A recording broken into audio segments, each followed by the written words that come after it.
Assalamualaikum warahmatullahi wabarakatuh. Kita akan mengulas 3 jenis pemilih yang dapat menggunakan hak pilihnya pada hari pemungutan suara. Yang pertama, DPT. DPT adalah pemilih yang terdaftar dalam daftar pemilih tetap atau model A3KWK. Yang kedua, DPPH. Pemilih pindah memilih yang terdaftar di model A4KWK. Untuk lebih jelas definisinya bisa menonton video kita yang sebelumnya.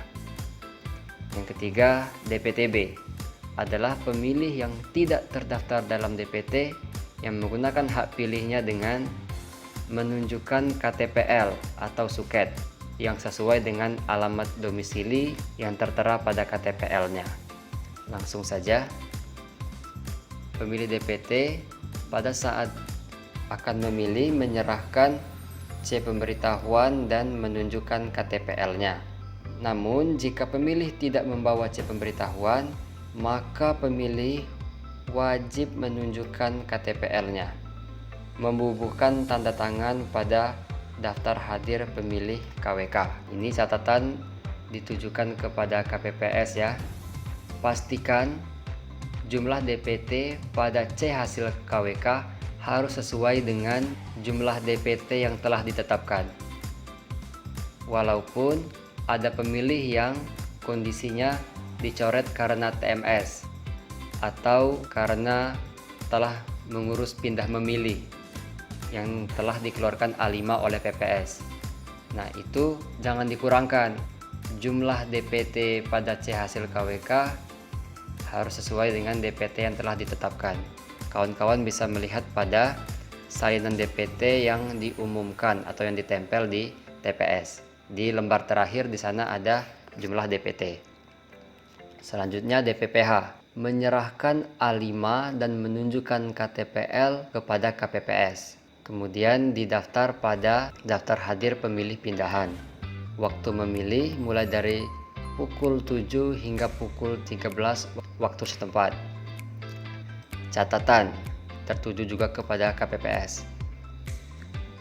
Jika ada pemilih yang tidak terdaftar pada A4KWK, namun dia telah memiliki formulir model A5KWK yang dikeluarkan oleh PPS asal atau KPU, pemilih yang bersangkutan dapat memberikan hak suaranya.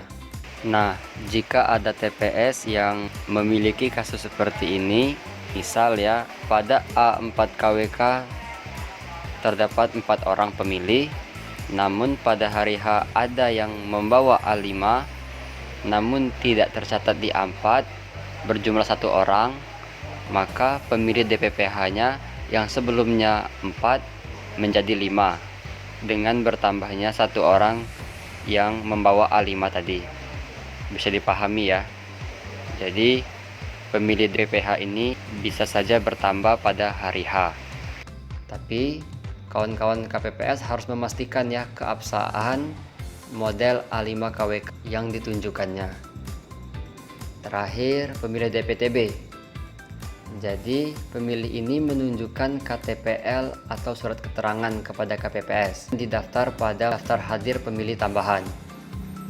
Untuk waktu memilihnya yaitu 1 jam sebelum selesai pemungutan suara. Nah, ini catatan, ini juga sangat penting. Ini ditujukan kepada KPPS, PPS, dan PPK.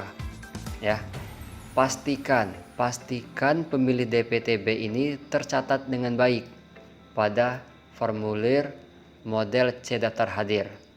Kawan-kawan KPPS harus mendapatkan fotokopi KTP yang bersangkutan, minimal difoto menggunakan smartphone, karena nanti pemilih yang terdaftar di model daftar hadir pemilih tambahan ini akan berguna untuk pemutakhiran data berkelanjutan.